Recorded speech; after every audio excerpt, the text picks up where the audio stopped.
Hey there, it's Mike Goldstein with the Crushing It with Kitchen Remodeling podcast again. And today we are so lucky to have with us Dominic Rubino, who is from the Cabinet Maker Profit System podcast. And he's going to talk to us a little bit about how proper staffing works, why it's so important, and especially how you can kind of deal with this national and even global staffing shortage in your remodeling company. And we're going to do all of that in just a few moments. So get ready, get set, and here we go. Are you looking for some fresh ideas to jumpstart your kitchen remodeling business? Welcome to the Crushing It with Kitchen Remodeling podcast. Your host, Michael Goldstein, founder of Kitchen Remodeling SEO, the digital marketing agency working exclusively with kitchen remodeling contractors, and also the author of the ultimate internet marketing guide for kitchen remodeling contractors, will provide insights on proven tips and strategies from top experts in this space so that you can take advantage of industry best practices. Your host, Michael Goldstein. Join Mike as he shares his knowledge each week with an insightful interview or educational segment about how to turn your online marketing efforts into more kitchen remodeling leads and sales opportunities than ever before.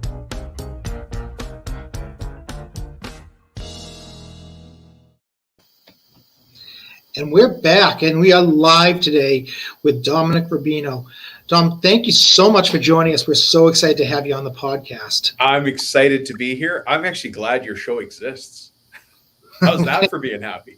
Wow, well, thank you so much. Appreciate it. So, Tom, I know you've been around people in the cabinet industry, cabinet builders, kitchen remodelers, people like that for years. But tell my listeners a little bit, how did you get into this industry, and what is it that you do for the folks in the industry, and how's it that you help them? Well, it's an easy question and a hard question at the same time. First of all, I am a business owner. I'm not just a business coach. You know how some people out there might just read a book and say, well, I'm a business coach now. Of course. Yeah, of course, right? I'm not that guy. I'm a business owner myself. I've built and sold a couple of businesses, and I've been fortunate to get them up into the very nice range, let's say, multi-million-dollar range, and sold them. So I've reinvented myself at least twice. I'm on my third major reinvention here. And, I love working with contractors. They're my people. It's the kitchen table I grew up at. It's my comfortable language with my uncles and my cousins is just contracting and construction talk. So ever since I became a business coach and got trained as a business coach, I've always worked with contractors. As a matter of fact, one of my first woodworking contractors was a guy that made pool tables. Wow, that's interesting. He was a beautiful disaster. There's so much work to be done there.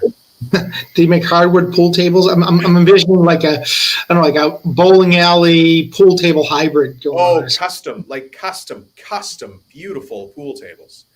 But I know today we're going to be talking about people. One of the problems that he had around people in his company, and this was years ago, this was over 20 years ago, when the market was easier to find people, but he didn't treat his people very well. And so he had a high turnover, and then he didn't listen to his people. And so he was losing opportunities. Well, I'm sure we'll get to that kind of stuff, but that was over 20 years ago, but that was my first woodworking experience. And then I've coached guys that made caskets and coffins all the way up to architectural millwork and furniture makers. So basically, if it has wood in it, you're involved. It's got wood. Yeah. Log playground structures, you name it. Yeah. Well, that's great. And now a lot of our listeners, they are in the cabinet space, or they're in that home remodeling space. And this was a great industry to be in for years and years. I mean, you're providing a service that is really enhancing people's lives. You're helping them kind of enhance the heart of the home, which is the kitchen, for sure. But as of recent, and really since the pandemic started, we've had a real issue, not just in the U.S. and Canada, but really across the world, where people they can't seem to get that staffing in place. They can't get the installers there to do the work. Now, have you found that with maybe some of the people that you work with and some that you coach, or I know certainly people who listen to your podcast, I'm sure talk about it all the time too. How do they deal with the staffing shortages? How has it affected their company? Really, it's hard. Yeah, right now the staffing shortage is the big thing in the industry.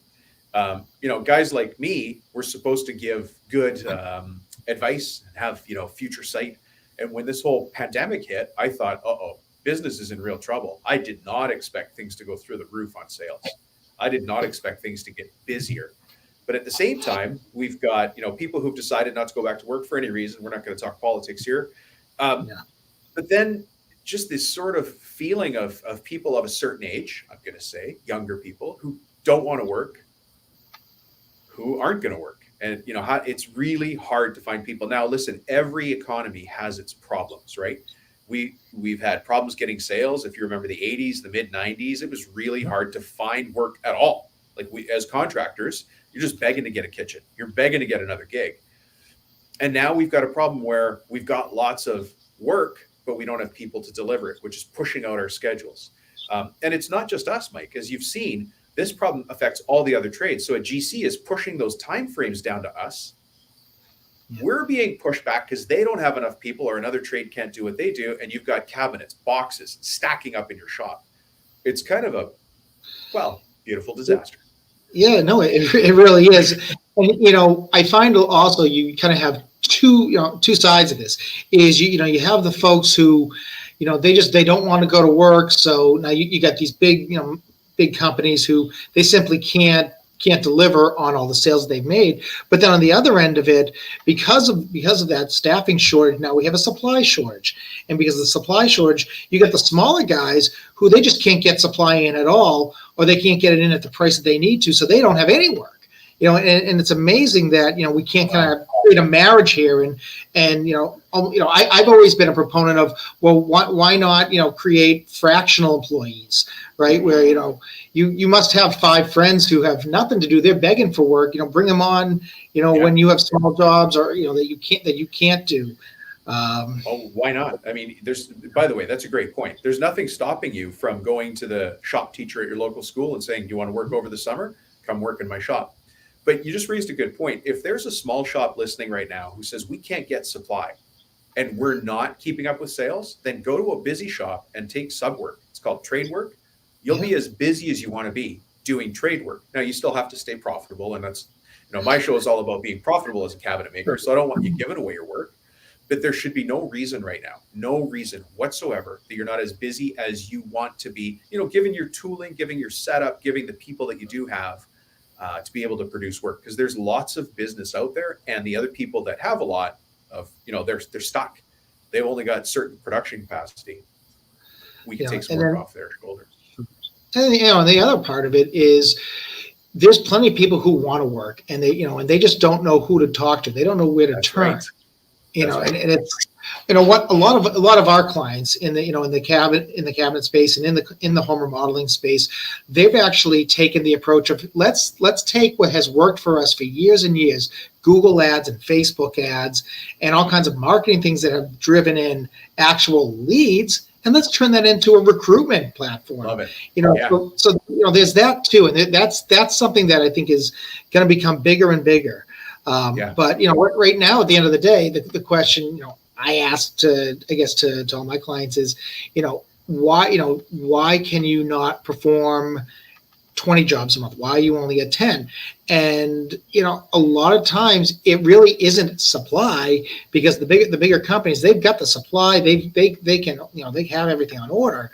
It's we just can't install. We don't physically have the people, and I guess or we can't produce it, right? You might not have people on the floor or whatever it is, installed. We can't. Yeah, I mean, we've got clients who are in the cabinet business, and they literally are they're building the cabinets, and they've got the wood, right? They've got the machines. Certainly, they got the electricity, but what they don't have is the hands to actually put the stuff through. Yeah. So there's a couple things there. First of all, I like your angle about using Google and Facebook to recruit people, but that's one angle. The other angle, and usually I'm going to say this the way it needs to be said. Usually guys like this because I'm telling them to go buy toys, but now's your time to get a dowel and bore machine. If that's your method of construction, I'm not talking, you never come to me about methods of construction, but if it's time to upgrade your edge banders so that you save half a day, if it's time to put an oven in your painting line so that you take your drying time down from 24 hours to 2 hours, if it's time for the dowel bore machine, if it's time for those things, This is the time to do it because you save a guy here and an hour there and a half a guy there, right? And now that starts to make sense. The other thing that can happen is, and I've seen this with a couple of shops too, is we've got a high potential for sales, but we've got low skilled labor. So if you can get labor, but they're not really skilled, then you might want to think about changing your products.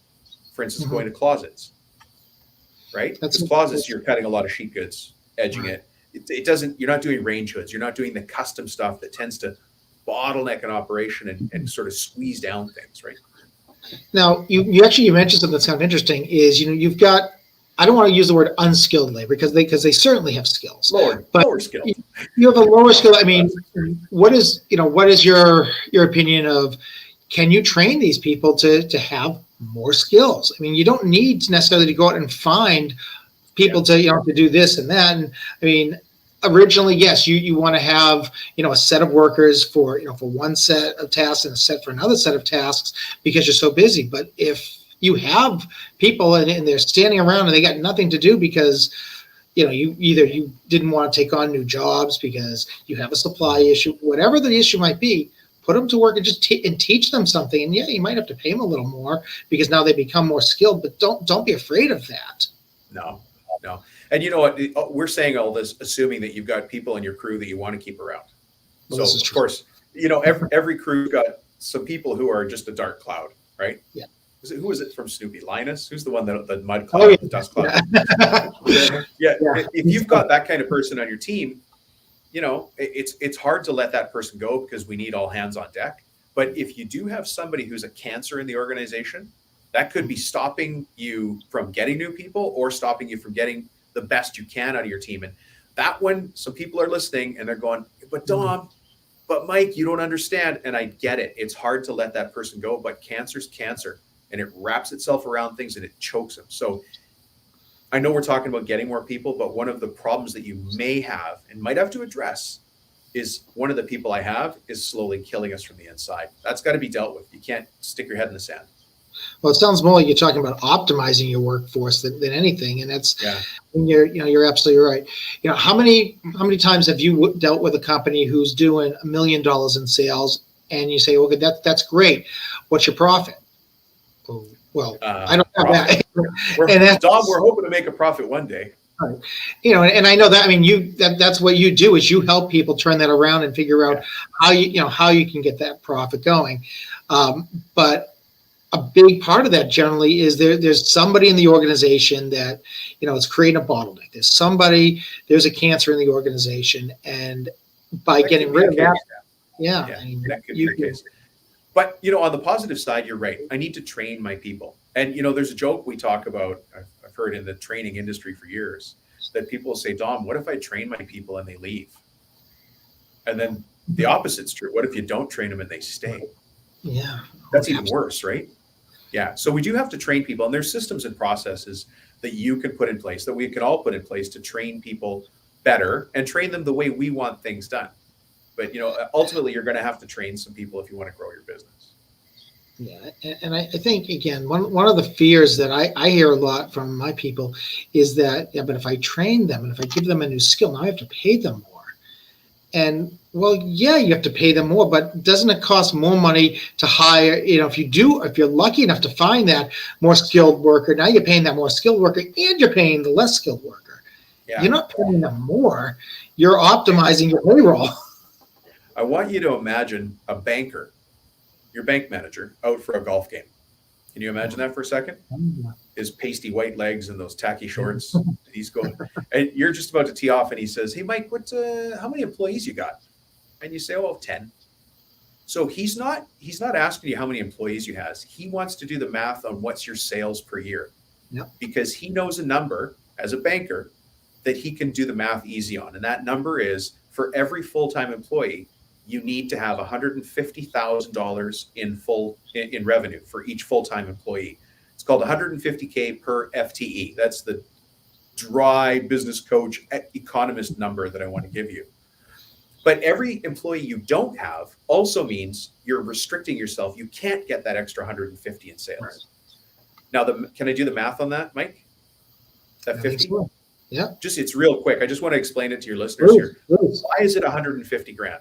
So it's very basically and roughly these numbers. 50K is the guy's salary. And I say guy, I apologize. The human being who works in your shop, man, woman, right? And for some of you who are employing your children over summer, child, but we'll leave that, right? So keep it legal. But $50,000 goes to the person's salary overhead, right? Or salary, approximately. I don't care if you pay him 35 grand or 70 grand. These are all rough numbers, right? 50 goes to overheads and 50 goes to gross profit. Yep. Generally. And so if you have a healthy business, you are doing 150,000 in sales per full-time employee. That's the number he's looking for. And that's the number we should be looking for. So if you don't have that employee, you're also you're not able to get that extra 150 grand in sales. That makes sense? Yeah, absolutely. I mean, and I think it's a standard, with most business practices, you got to make 3 times what you put in. Otherwise you're out of business. That's why we have to add profit margin to our work. Otherwise I cannot flick on the lights. I can't do it. I need to be able to pay my guys. You want quality work? So do I. I want to make those promises, and I want to be able to build you great furniture, and that's what it's going to cost. And the other thing that I think a lot of people have to take into account is that if you don't have the proper staffing, if you don't have the supply, and you're not doing the jobs, you're going to, but you've sold the jobs. I mean, you're going to start to get cancellations. And that might be worse than anything, because you may very well have put out some money and started ordering product. You may very well have started the process and incurred cost. You may have already spent the deposit. Maybe. You shouldn't, but maybe. I'm just saying it could happen, right? And then the stress comes home. Sure. And then the stress boils over. We are supposed to have 3 different bank accounts, right? and we're not supposed to touch that. Profit first, right? Yeah. Yeah, it's definitely one of my favorite books. I've read, I think, 3 times now. But he's been on my show. Mike McAllowitz has been on my show. Has he? Yeah. It's something that I wish more of my clients would read, just because it's, you got to take care of yourself first. Because if you don't, there's going to be nothing left, and then you lose all drive to really do anything. Again, go back to client. He makes $1.7 million. He has nothing to show for it. Why am I working? He sells 1.7, but he doesn't make 1.7. He's not making 170. Right? Yeah, the business generates 1.7 in revenue. Unfortunately, the expenses are more than that. So, but that's solvable. We can do something with that. That's a good place. It's actually quite easy. I talk about this. I'm not. There's 8 profit leaks in any construction business. There's 8 places you're losing money, and you're not losing money because you're sloppy. It's just there. We all ignore things as we're growing, but as they just pile up over time, and it's like death by 1,000 cuts eventually, right? Mm-hmm. Oh, absolutely. And when you say there's 8, I mean, let's identify those 8 for people who are listening, because I bet a lot of my listeners, they said there are. I mean, there's my labor cost, and there's my supply cost. What else is there? Well, the first one's estimating. Yeah. Right? So think about, I'm going to be a little impolite here, Mike, but think about a burp, right? You eat green peppers on your pizza and you're burping for hours after. And so the indigestion that bad estimating causes echoes through the whole company. And I like to use visuals because I'm a business coach who also likes to have fun and use awkward words. But you need to know I'm going to look up the document here so we go through them in the right order. But estimating is the very first profit leak. Well, and the funny thing with estimating is there really is a difference between giving an estimate and giving a quote. And a lot of that, and a lot of people they want to hold their contractors. Well, you said when you were here 18 months ago that and things have changed. And the problem is with people who enter into these contracts, and stuff does set aside, your contract better have an escalation clause in it, because if it doesn't, I mean, look, think of all the jobs that were sold in 2019, and then what happened 6 months later. Yeah, material price increases and material substitutions. If you can't get slides, glides, trinkets, and trash, look at how much. Again, not to get political, but Russian white birch might be tough to get right now. Maybe. I don't know why. It just might be tough to get. And so we have to have those little clauses in there, right? So those mistakes made in estimating really echo throughout the whole job. And, I could go through the list, but it's the things that you think about, and it's what I find is that we all know where the leaks are, but and just like you, Mike, people know that they need to fix their online persona. Can I just say that? Absolutely. But I don't know where to start. I know that that's not right, and that's not perfect, and I know we got a spelling mistake here, but I'll get to it later. Nobody cares, right? No one's going to call me on it. Right, but it's all the little things. Yes. It's all the little things, and all those little things add up. And so when you systematically go back and say, we're going to fix that, then we're going to fix that, and then we're going to fix that. Are you familiar with Paul Akers? I'm not. Oh, okay. 2 Second Lean. He's a huge name in lean manufacturing for cabinetry. He's the owner of Fast Cap, and then he wrote this book called 2 Second Lean. Excellent guy. Great. You should have him on as a guest. I'll introduce you guys. But he talks about bottlenecks, in the production process. And the one thing that he reminded me and everybody of is that as soon as you fix one bottleneck, you're going to find another one, and you're going to find another one, and you're going to find another one. So embrace the bottleneck, like look for them and attack them and go, let's fix that thing. Right. And, that all comes down to just having the right processes in place. And, if your business is run by and regulated by process and systems, I think that you're going to be much better off than kind of just, let's do it this time this way. Let's do it this way. It's not going to work out. And I do think that happens when you don't have the right staffing. I think that does happen when you don't have the materials or when you're short on cash or, all these little things. And those aren't little things, obviously, but things that come up. And you start changing your processes to fit it because, I gotta hit this nut here. I gotta hit that one there. And then the business controls you. Yeah. And you're not in control of the business. And this is where the frustration comes in. We hear about this all the time as business owners. So I want to work on the business, not in it. But if you don't have the simple systems, It just gets so incredibly frustrating. And then you can't explain it over the dinner table to your family because they're not going to understand. We can't do this because we can't do that. We can't do this because we can't do that. And we can't afford this because we didn't do that. It doesn't make, you just come home and somebody says, how was your day? And you're like, yeah, it was fine. And it wasn't.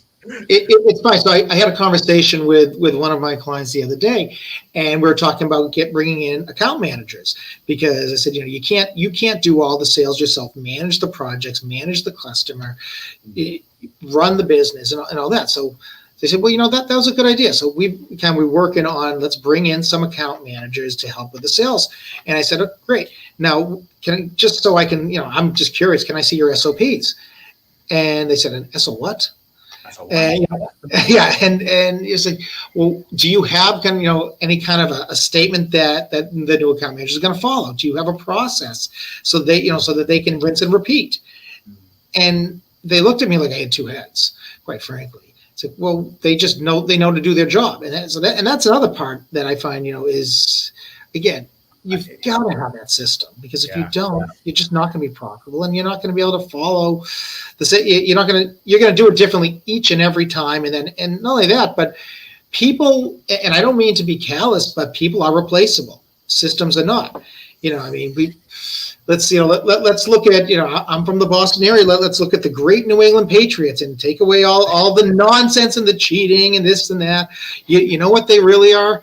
They're a process. They're a system. Every player they have is replaceable. Every All-Star, every Pro Bowl football player they went away and they brought somebody else in and they were just as good. Why? Because they were talented? Absolutely not. It's because they have a coach who has a process and everyone does the same thing. There you go. They have a coach who has a process. This is going to sound extremely self-serving, but you got to have somebody standing at your side.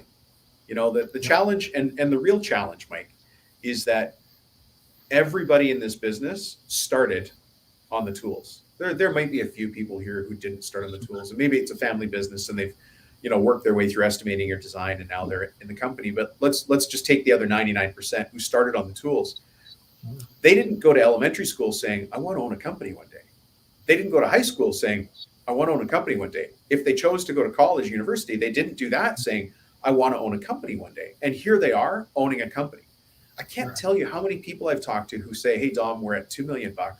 We do high-end kitchen cabinetry. But when I started, that's the same van we used to have. I had that dog when he was a puppy. He's still with me. Like it's in this 15-year period that they've gone from making their aunt's kitchen in their Yeah. mom's garage to suddenly having a $2 million cabinet shop. And they look around, and when the door's closed, I'm not going to swear, but they go, "What the heck? I don't know what I'm doing," which is totally fair. It's totally fair. They're on uncharted ground they've never been in before. And so they need systems. They need to slow down, and my heart goes out to them. But that's why I exist. That's why you exist, to show people that process. No, absolutely. And it's not that difficult. I mean, you don't have to follow the process that's in the book that you bought at Barnes and Noble, that you saw on Amazon. You just have to have a process and follow it and make sure that everybody else follows it. And that's kind of the other part that comes with systems is it's all well and good as long as it's implemented consistently. But that's if you don't, too, yeah. And it is hard, especially as you grow bigger and you've got 20, 30 guys on the floor. Sometimes you can't watch everybody, and if you are micromanaging, you're gonna have a whole other issue. But so that's a great point, though. I don't need to micromanage people. I just have to have numbers that everybody's responsible for. And it's okay, what numbers? Production numbers, right? So the bigger my company gets, the less I have to rely on trusting Mike to do something or Dom to do something. I've got numbers that track to say how much went through the edge bander, or did this get delivered, or how many install days do we have on site? There's different numbers. But I have to give kudos to everybody listening to this show, because they had a choice this morning. They could listen to a podcast like yours and get this information, or they could stick their head in the ground and ignore it. And of all the thousands of cabinet makers in North America, including Canada, Mexico, overseas, whoever's listening to the show chose to do that. But most people never choose to do that. And they're just it's Groundhog Day for them. So at least the people listening to your show are marching forward. It might feel slow, but they're taking the steps they need to take. Well, I think they're going to be a lot stronger, when they come out the other end of it too, because they've gone through all the trials and the tribulations. They've figured out what it is that they can do, and now hopefully they're implementing those systems. They're implementing those strategies. Whether it's for staffing, whether it's systems for marketing, whether it's systems, for managing your staff and all that. As long as you follow that, you're gonna be better off for it. Yeah. There's a saying I learned from some Australians that I used to work with. I think it's a Turkish saying, so I'll do neither of those two accents. I'm just going to say it normal. I appreciate that. A fish stinks from the head down. So imagine the skeleton of a fish laying there, some cat in the alley prowling around it. You've got the head of the fish, and then you've got the cleaned off spine. What part of that stinks? It's the head, right? Yeah. And so if there's a problem in the business, the reality that we need to face is that it's probably a problem with the owner. And I don't mean that in a bad way, but all I can do is handle myself. I can take my own responsibility. So those systems you talked about, Mike, the owner has to put their own systems in place. They have to find a way to stay accountable. They have to find a way to stick with one plan.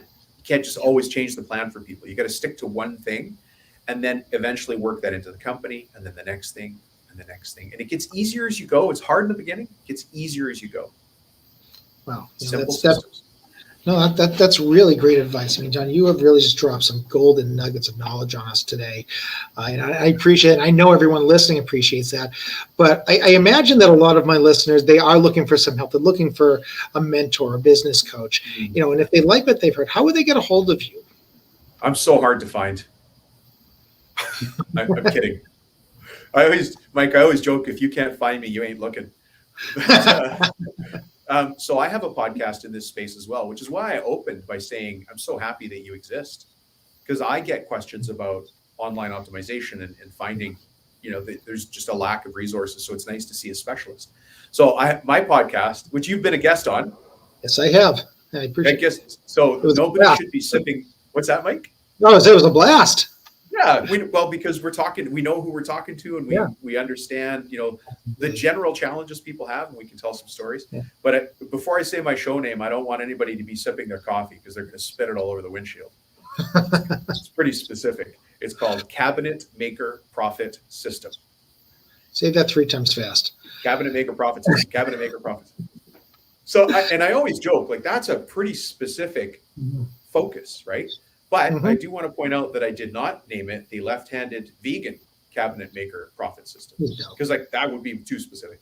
But all I talk to there is cabinetry, architecture, millwork, furniture makers, people who are doing casework in various forms. And that's the audience I've got across the world, which is so cool. Right. And do you have a website as well that they can find you at? I do. It's called cabinetmakerprofitsystem.com. How about that? How about that? And then we've got a Facebook group. I'm a big fan of Facebook, Mike. Used the right way. It's a tool, right? Absolutely. It's a way to engage with the community. That's right. Yeah. So there's a group in there where we actually just today, we're talking about what you opened with, which is what do you say when a customer comes back and says, hey, you've got this clause in here for material price increases. I don't want to sign an open-ended agreement. Well, there's some objection handling that we're talking about. It's scripted right in there. Anyways, the group's called Contractors Strategy Group. And if you find my Facebook page, which is Cabinet Maker Profit System, it's easy to link over to that, Contractors Strategy Group. And you have a second podcast as well, do you not? I do. We're busy here. We're busy. Other podcast is called, well, you can see it on my my jacket here, Profit Tool Belt. So this one's for the GC on down. There might be some developers listening, but think of the GC, whether it's resi or commercial, and then all the sub trades that cascade down from the GC. That's who listens to this show. One of them happens to be cabinetry, but that's how I started a gajillion years ago. Well, that is, you've got so much going on. I just have one final question for you, and that is, you got 2 podcasts, you have a coaching business, all this going on. Do you sleep? I do. No I way. do, but I'm extremely diligent about time management. As a matter of fact, I'm having a time management training, this week, because time management is one of those, I get frustrated when somebody says, this is the key, this is the one thing. There is no one thing. There's no one thing in business. There's a combination of little things, right? And so, yeah, I do sleep, but I manage my schedule to the nth degree. Fantastic. Well, Dom, I want to thank you just for everything that you've shared with us today. I mean, there's so much. We really touched on a lot here. I'd love to have you back where we can kind of delve in a little bit deeper with with some of these subjects as well. But for now, this was Mike Goldstein, Dominic Rubino with Crushing It with Kitchen Remodeling Podcast. Thanks, everybody, and I will speak to you soon.